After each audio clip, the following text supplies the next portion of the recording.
Haunted lift भाग 2।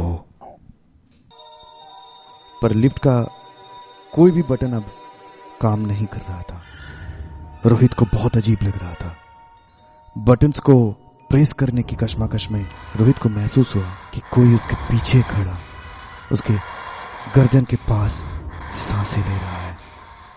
रोहित तुरंत पीछे पलटा, लेकिन उसे कोई नहीं दिखा। रोहित को अब घबराहट होने लगी थी। लिफ्ट 7th फ्लोर तक पहुंच गई थी। रोहित का दिल जैसे उसका शरीर से बाहर धड़क रहा था कि उसी समय लिफ्ट के अंदर जल रही एक छोटी लाइट भी बंद हो गई। लिफ्ट वहीं रुक गई और रोहित लिफ्ट के दरवाजे को जोर जोर से पीटने लगा। हेल्प मी, कोई है? somebody please help me. वो जोर जोर से चिल्ला रहा था और अचानक अंधेरे में रोहित के मुंह पर एक हाथ आ गया, जिससे उसकी आवाज निकलना ही बंद हो गई और उसके दाहिने कान में एक आवाज आई।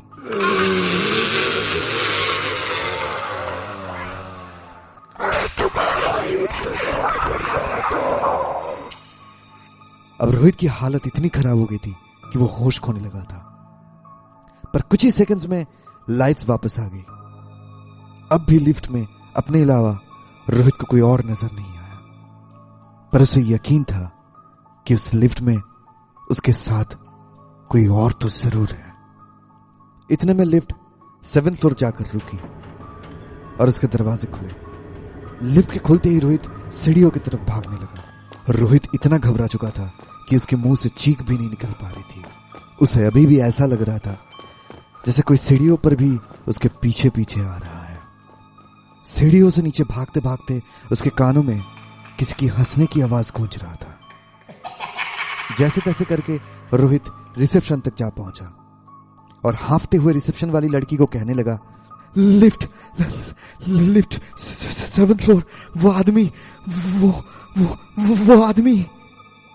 रिसेप्शनिस्ट ने रोहित को पानी दिया और रोहित ने रिसेप्शनिस्ट को अपने साथ हुआ पूरा किस्सा बताया। उसके बाद उस रिसेप्शनिस्ट ने रोहित को कुछ ऐसा कहा जिससे रोहित का होश उड़ गया। Sir 7th floor? हमारे होटल में तो सिर्फ 6th फ्लोर है। यह सुनकर रोहित कुछ सेकंड्स के लिए सुन पड़ गया। अपने साथ हुआ घटना को वो बयां ही नहीं कर पा रहा था। रोहित घबराहट में उस होटल से बाहर निकला और अपने गाड़ी की तरफ दौड़ा। उसके ड्राइवर गाड़ी के अंदर ही आराम कर रहा था।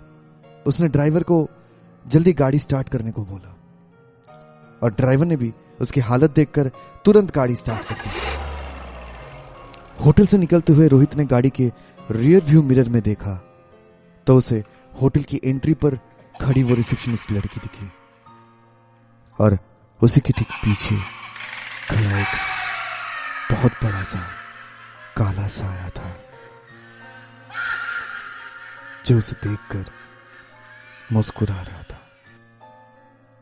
उस दिन के बाद से रोहित को लिफ्ट में जाने से डर लगने लगा। फिर कभी अकेले लिफ्ट में नहीं जाता था वो, ना ही वो अब कभी देर रात में ट्रैवल करता है। उसे कभी कभी सपने आते हैं कि वो एक लिफ्ट के अंदर है और वो लिफ्ट उसे एक ऐसी जगह ले जा रही है जो असलियत में है ही नहीं,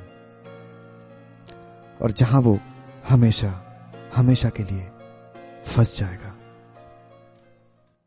क्या आपको अकेले लिफ्ट्स में जाने से डर लगता है? और क्या आपको लिफ्ट रिचुअल यानी कि एलिवेटर गेम के बारे में कुछ पता है, जिसे दूसरी दुनिया में जाया जा सकता है? नहीं पता? तो जुड़े रहिए हमारे साथ और देखिए हमारे अगले वीडियो द एलिवेटर गेम, जिसमें हम डिटेल्स में बताने वाले हैं एलिवेटर गेम्स और उसके रिचुअल्स के बारे में, कि कैसे आप लिफ्ट रिचुअल्स फॉलो करके दूसरी दुनिया में जा सकते हैं। और अगर आपको ये कहानी अच्छी लगी तो इस चैनल को सब्सक्राइब करना ना भूलें।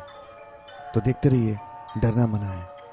मैं हूं आपका दोस्त सौरभ, साइनिंग ऑफ। फिर मिलते हैं नेक्स्ट वीडियो में। तब तक के लिए good night, take care, stay safe और दिल थाम के स्टे ट्यून्ड, क्योंकि डरना मना है।